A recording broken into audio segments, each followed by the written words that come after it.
share with you an overview about silk on La Palma Island, on the Canary Islands. Some authors attribute the creation of the silk industry to Spain in the 5th century.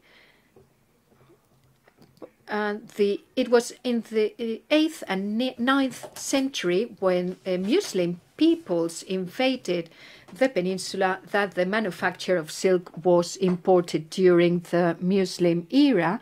Some regions flourished in particular, such as Valencia, Malaga, Granada, and Toledo, and in the end, Catalonia. So the silk industry in Spain went through different booming periods, settling down as a more consolidated industry in the 19th century, with some isolated areas too where silk would still be farmed, produced and weaved, such as in Murcia, Valencia and Madrid, and El Paso on La Palma Island, where farming and weaving was done. According to notary public deeds and records from the 16th, 17th and 18th centuries, silk was present as an activity on the island. This is so illustrated by numerous documents describing the work done by craftsmen and the links established with certain levels of societies dealing with machinery, silk machinery, including boilers and other artifacts of the trade. The first document with references to the silk industry is a royal deed by Charles I and Juana the Queen in 1538. In this deed, silkworm producers are relieved from the tax on the Canary Islands. But the real boom of sericulture on the Canary Islands covered a complete century, from 1670 to 1770, when decadence and decline started as a result of the lack of protection measures. Here we see a map, particularly those of you who come from abroad. These are the Canary Islands. On the east of Africa, Palma is the smallest, or one of the smallest islands. Statistics from Escolar Serrano give us some details about production levels between the 1800 and 1804, with the production volumes by each little village compared to adjacent or nearby towns. 236 looms were available at the time, and 42 tons of silk being produced. The main town requires comments. No Canary villages has such an industry. The main branch there is silk production. It still employs 500 families, and 24 tellers are in place for different fabrics, velvet, silk and satin, including weaving facilities with 600 looms that weave more than 100,000 of ribbons and braids, shoelaces, threads for hats, and more than 500 tons of silk are weaved for production and consumption, altogether totaling a huge amount that is there later exported to America. At the beginning of the 20th century, we have news about silk workshops which remained active. In 1803, Boris de Saint-Vicent, the French voyager, published the following, I quote, "Palma creates a lot of silk, more than other islands. This material is woven in workshops which employ a lot of poor people. Without this trade, they would be in a terrible plight." Having to beg, Pascual Madors, in his statistical dictionary covering 1845 to 1850, comments on the industry too. "These people is without a doubt an island people with an industrious will. Apart from weaving looms existing there, as is the case with other towns, there are many looms specific to silk, this industry being particularly present in La Palma, producing different fabrics which, given their richness, can compete with any fabrics coming out from other European factories. However, competition is fierce and it cannot compete in foreign markets as a result of the very costly labor, its cost being too high. They also produce and manufacture braids, ribbons, pockets, ties, gloves, and silk laces and strings, which employs most young girls in the city. In 1895,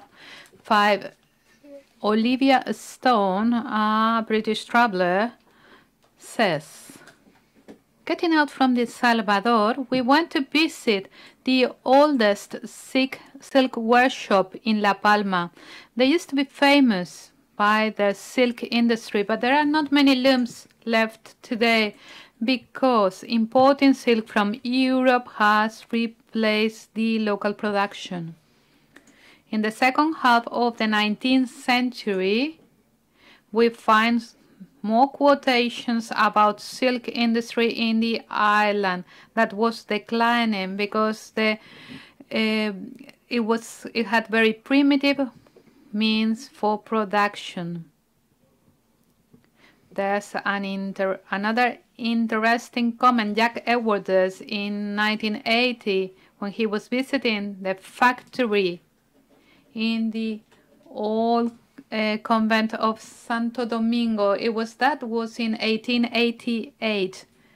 And the factory has the competence of Lyon, and the different dyes with anneal lines cannot be used in the labs. So there was a report by the Economic Society of La Palma in 1876. We know that there was a factory, a silk factory, founded by Mr. Carrillo in 1860 in that convent. They have a modern French system with an steam machine, and they also have some masters from Valencia in order to train their workers there. They were working with many boilers, up till 26 boilers, and they were working with special silks, and they were working also for foreign markets and local markets, also for Lyon factories. In 1927, the Minister of Justice visited La Palma, and the mayor from the island asked for the creation of a sericulture station. The request was supported by an exhibition. You can see the images on the slides, and this minister loved the exhibition and signed a royal decree to have that station. They buy a plot of land, and some of the weavers were sent to Murcia to learn and to be trained. In spite of that effort and support, this station wasn't created. After the war, the feminine section tried to build some facilities for the breed of silkworms that are still in La Palma.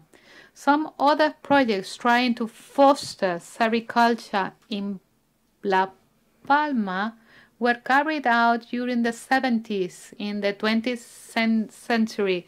Mr. Miriam Cabrera trained and created some workshops and courses for training.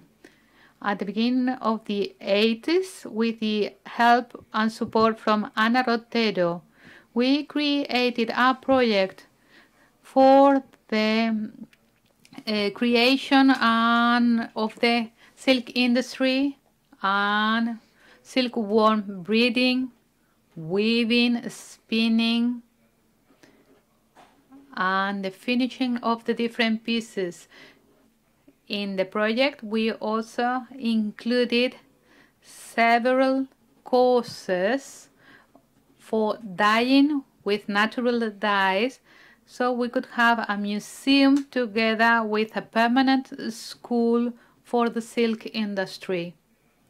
After many difficulties, in 2001, we could inaugurate the first workshop that could be visited, and this was in the village of El Paso, in which the craft women could work and sell their production to the visitors. With these facilities, the visitors could get to know the production and could see the economic value of that production. The aim of opening that workshop to the public was to avoid that many visitors would bother the weavers when they were working at home, so they were not distracted when they were receiving so many visitors. But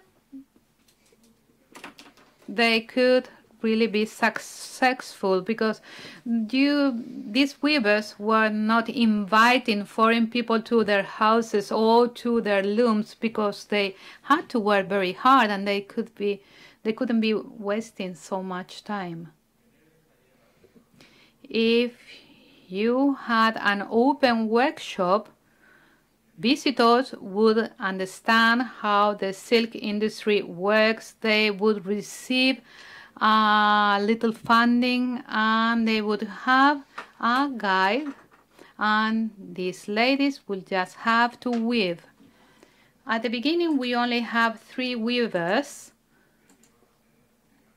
doing everything for the silk industry. There was only threading was done by a different craftsman during the summer time. This process was explained in a very simple way. There were some panels because the workers were working with it at different stages. The breeding of silkworms, the weaving, the spinning, every process in the island. There are only now 3 or 4 workshops that are still using the traditional methods from the 16th century. La Palma was conquered in this century. We also, well, the only thing is that they are using now some metallic shuttles or combs, because I also got to know the cane combs. Now they are using metallic combs. In spring, we seed the eggs of the moth, and they follow different procedures. For instance, they place them under the sun, or they place them under the pillows or between the breasts of women. They are still doing that today. They are placing them on the TV sets, but we cannot do that because now we have flat TV screens. Well, then you had the worms, and they were using some rounded trays, wooden rounded trays. You can see them here. There was a wooden frame with some straw. These trays had been substituted today by cardboard trays. You see that the ones that they were using in China, also rounded trays like the ones we use in La Palma. Where was I? I can't find it.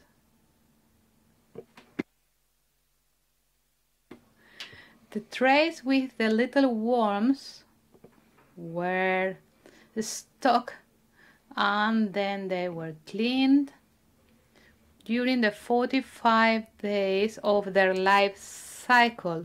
During during the life as worms there are 4 mutes, and after the 4th one they begin to build their cocoons, and then we would use branches and we will place them there so they can weave their cocoons. Once we have the cocoons, those are gathered together, and then the moths are killed with, for instance, steam, or just extending them in the beaches of La Palma. This is not necessary if the cocoons are going to be spinned. Before threading the silk and spinning it, the different cocoons are selected, and those which are in no good conditions are discarded.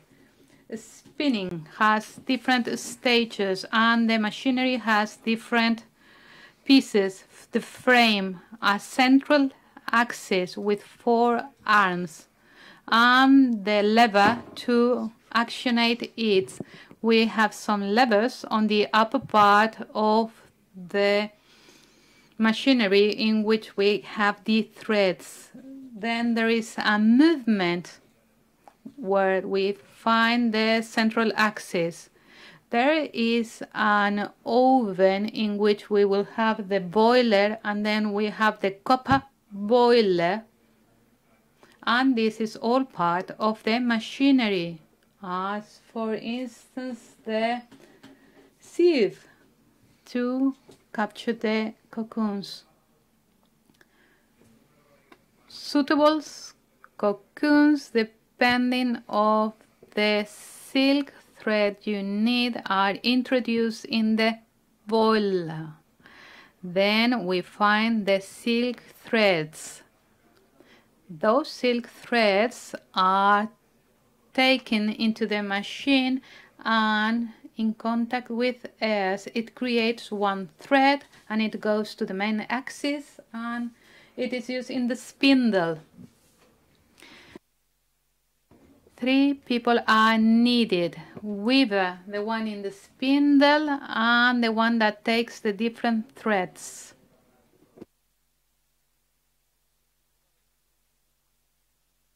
Once we have the first yarn, okay, we move now to the next one.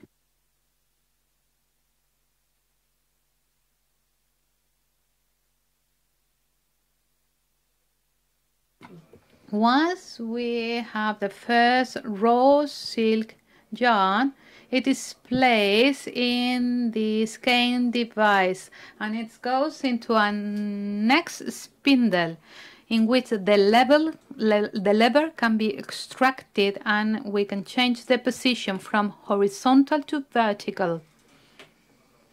And then we create 2 or 3 yarns, and it depends on the thickness of the thread. Afterwards, we change the position of the device. Can you see it there on the left hand side of the slide? There it is.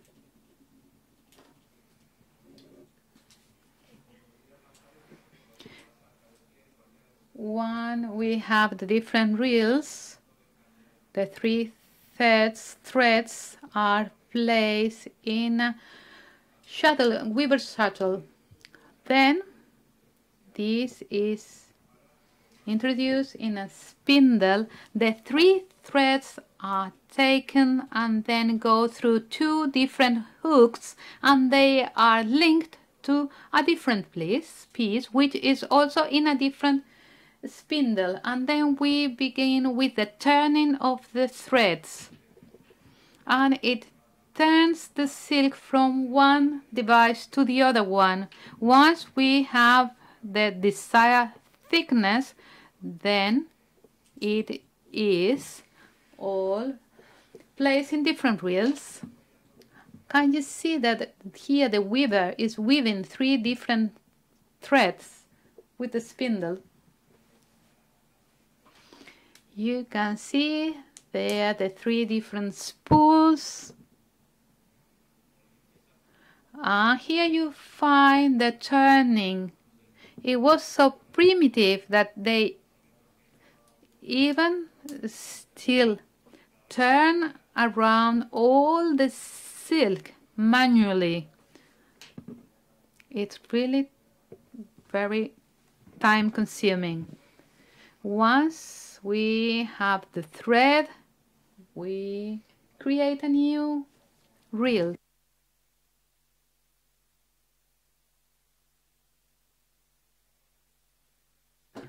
So once the silk is ready, we create a new one with a spindle so we can dye it lightly. When it is dry, it is again made into a reel, and it will be used in the weaving stage later on. They use different shuttles, cane shuttles. They use usually from 12 to 24. Once they have the fabric, there you can see on the slide the different processes. They are preparing the boilers here. This is not the picture I was looking for. Excuse me, says the speakers. There you see dyeing in yellow. So we have the fabric and it is braided, and then it's going to go to the plier. And once we have the fabric, then we will use the combs to make it tense, and we will begin the weaving process. With the raw silk of the other part of the cocoons and all the waste or the silk waste, we have another product in which we boil that silk, which is not rigid, and it is washed once and again, and afterwards it is spun in the spindle.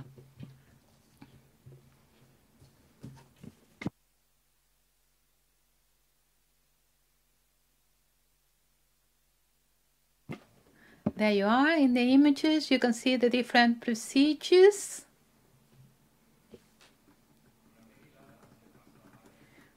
One is being spinned. We again have different reels. You can see the process in the pictures. There is using the spinning wheel. Then it will be woven into covers, for instance, with linen together. There are different methods, and those were used in the rural areas. They tried to have some industries in the capital, and they were using some industrial methodology. They were using, for instance, the municipal location in the convent of San Francisco. And there's there one machine made in the Canary Island pine, which can move 30 different pieces. We don't know if that was created locally or it was replicating a foreign machinery. The process of traditional silk creation is still being carried out today, and we can say that this industry today is using the same methods as the Muslims used when they invaded the country in the 8th century. The art silk in Granada describes a machinery which is quite similar to this one, to the ones we are using in La Palma today. And it says, first they would build the oven. On the oven there was a special copper boiler which was placed there, and then with different materials they would create a roof. And the main parts of the spinning wheels were different. We have the different blades, we have the containers, we have the wheels and all of the other parts, and we will have the needles that will guide the threads coming from the cocoons in order to create the thread. The silk industry had a fast development in Italy when at the end of the 16th century and at the beginning of the 17th century, this industry silk was booming. There was a book about the machines of the silk industry in Padua, and this book contributed to the dissemination of the silk industry knowledge in France and Great Britain as well. And so they knew about the methodology of the Piemontese region in Italy. Afterwards, we have the industrial process. At the beginning, we have this primitive methodology. Afterwards, there was awareness by the public authorities that our industry was very old and they have to be modernized. So they opened our museum in 2012. And they have been trying to do that since the 80s. It was funded by the El Paso City Council and the Cabildo and the government from the Canary Islands. José Domingo Domínguez Pérez was the one in charge of the project. Museology was made by Mr. Cruz, and the selection of the different pieces was made by the El Paso City Council that, in spite of the different governments during the almost 30 years that took to create and to open this museum, they, during all this time, were working for this opening. And now it's a reality. When we began to create the project to open the museum, we had different options. The first one was just beginning with the arrival of the silk industry to La Palma and its history from the Renaissance to nowadays.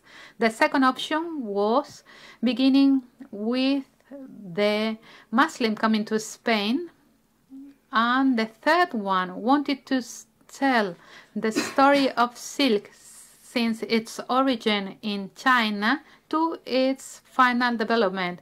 And we decided for this one because we thought that it was very interesting to begin with the Chinese history of silk to the current times.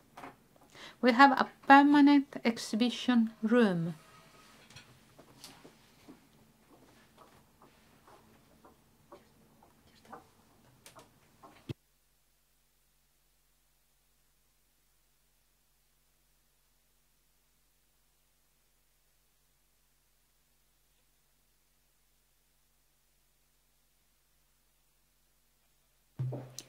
The permanent exhibition room. There are different exhibitions. And we have the development of the different texts of the different modules. And it was written in a very brief way, but offering all the fundamental information.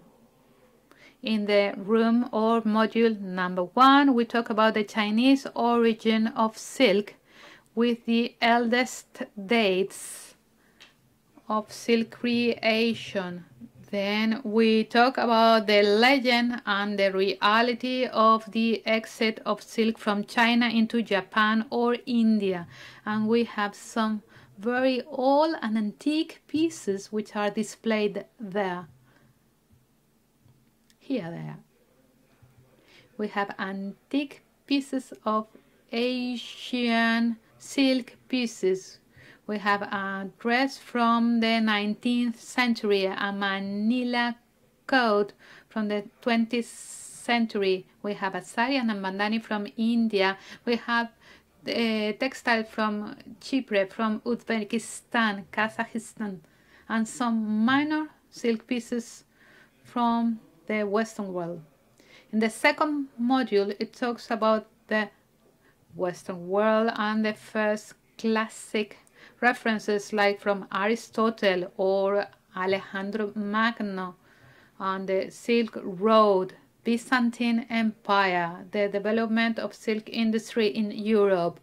There's a map with the Silk Road, and there is a silk carpet from Persia. Third module,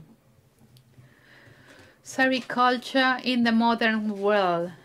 Sericulture in Alexandria and the Mediterranean world, Marco Polo, Italy, France, and United Kingdom. We had a map of the Silk Road from the Far East into the Mediterranean and Europe, and there are some textiles coming from these different countries.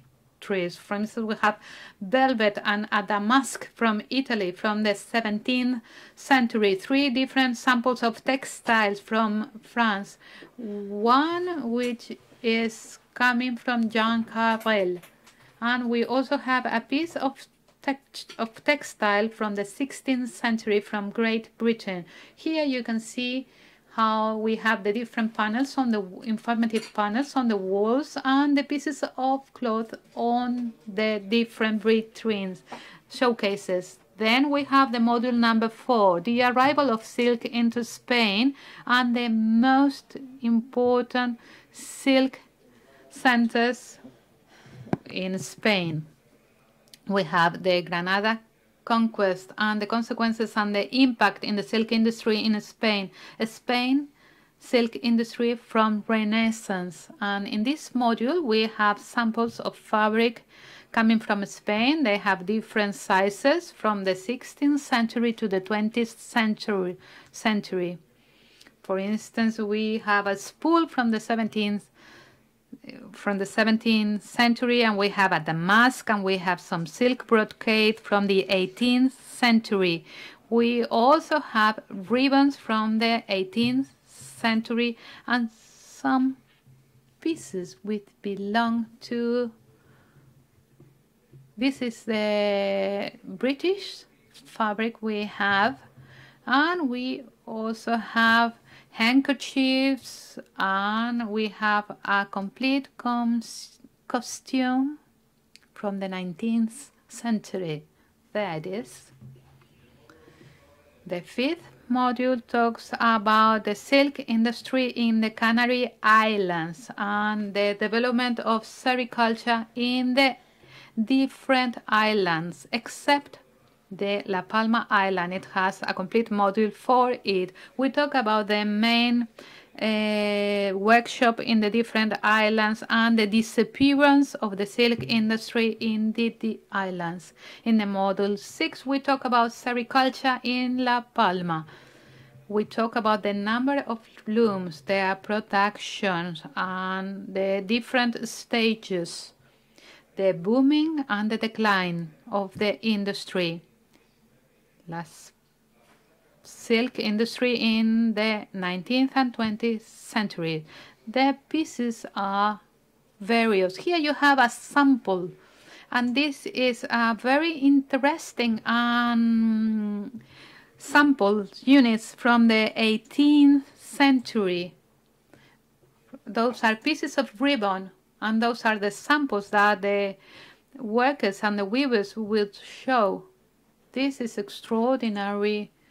Those are extraordinary samples.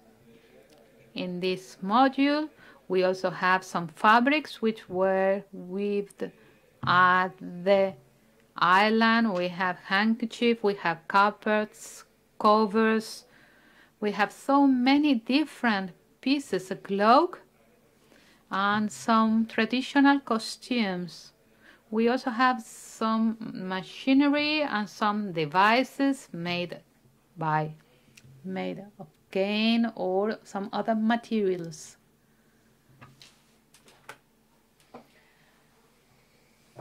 Well, those are the pieces I was talking about. You can see them on the slides right now. This slide is not working very well. You can see the richness of the fabrics. This is coming from the 18th century. This is a handkerchief. Okay. And we have the silk coming from Las Palmas, and we have current production. And we have traditional costumes and new things. This module has pieces coming from the 20th century and 21st century. We have a bride's groom here. We have a fripolite. Here laces. You can see a costume for a lady which was dyed. There are ties. There are handkerchiefs. There are some shoes made by the master, Manolo Dani. Here you can see the current production.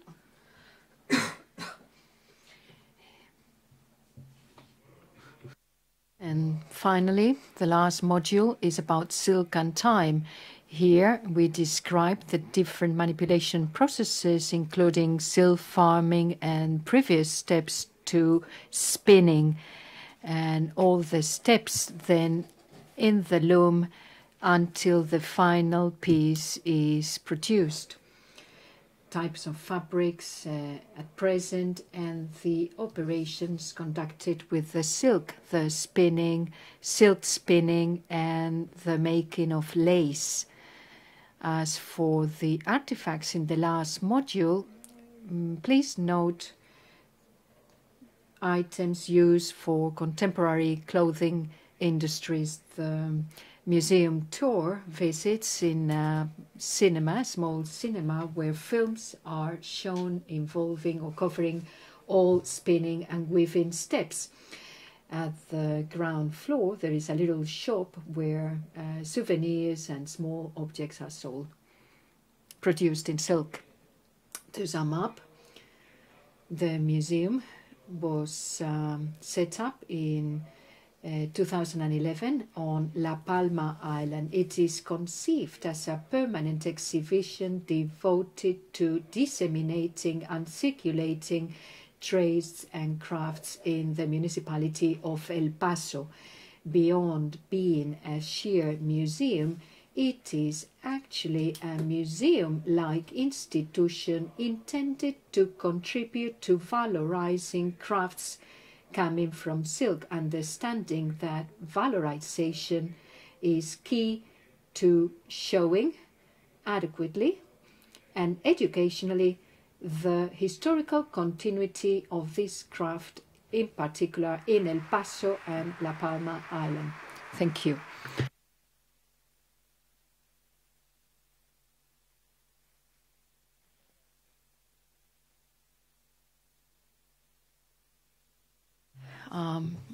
Thank you, by the way, to the organizers, to the organizing committee. I very, very thankful for your invitation to participate in this very interesting meeting of silk museums.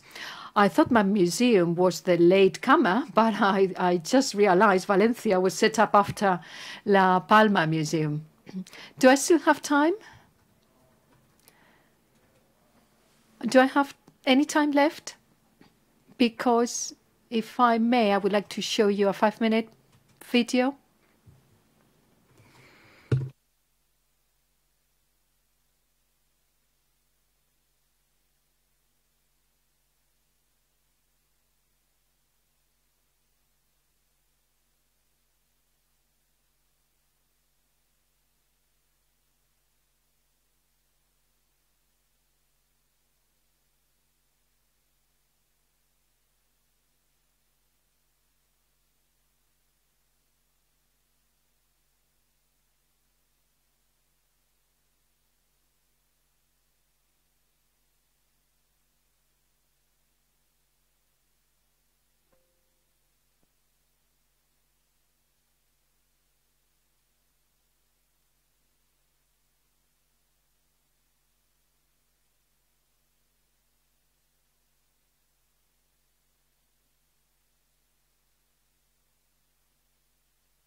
Okay, here you see the cocoons, and now we see the spinning process, the spinning step.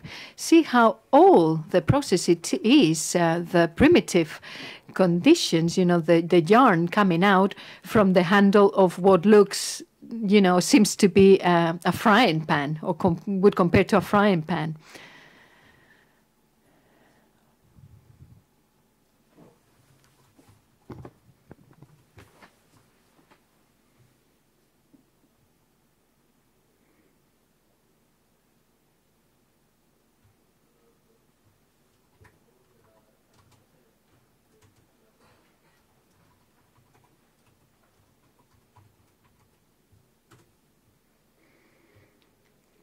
The yarn is split, and it then goes through the guide, as you can see.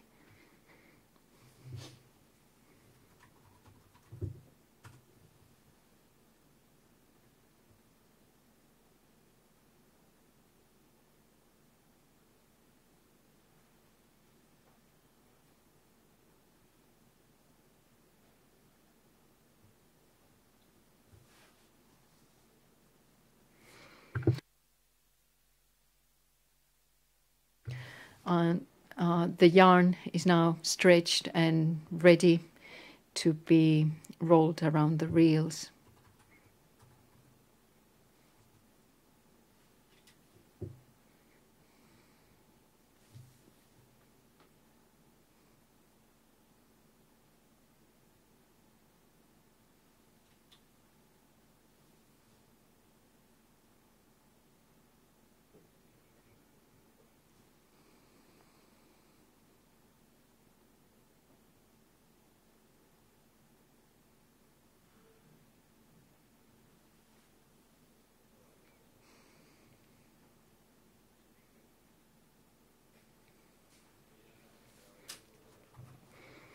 And now we see how the reels are made.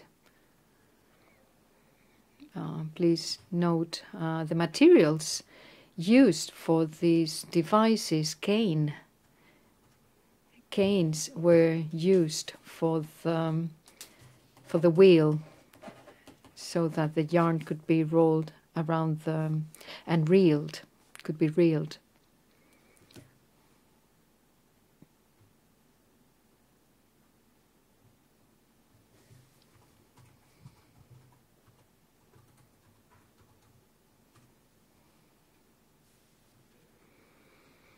And this is the twisting process. When the yarn is twisted using this cane hook, and now it is twisted and reeled by means of this particular motion.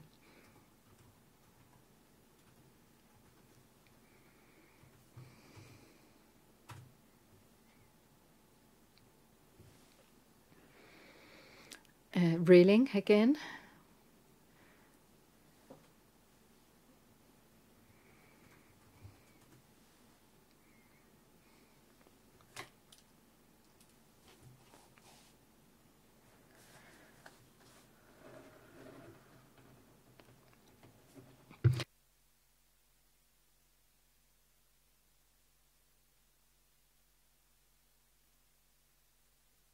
And it is then prepared for dyeing. That's the soap used to wash the yarn.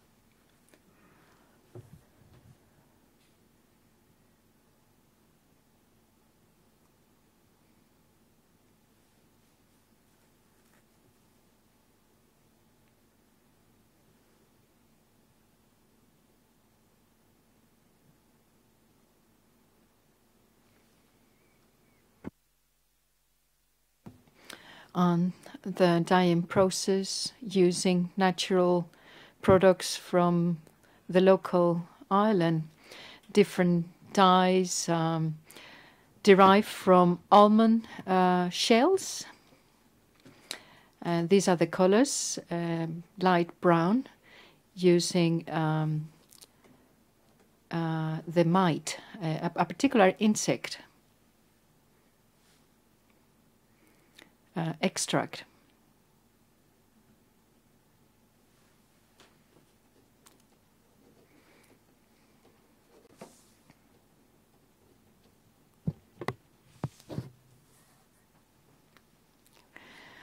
It is now sieved and filtered with a piece of cloth to remove the residue.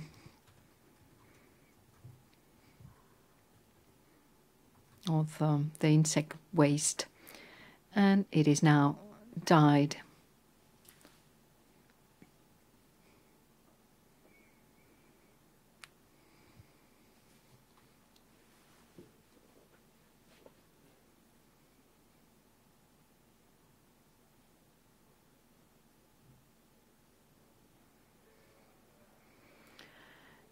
These female workers are so very specialized in the dyeing process. You just have to see the very many colors, indigo, many other pigments are used to have those shades, to attain those shades using such primitive technologies, which thanks to them has been preserved.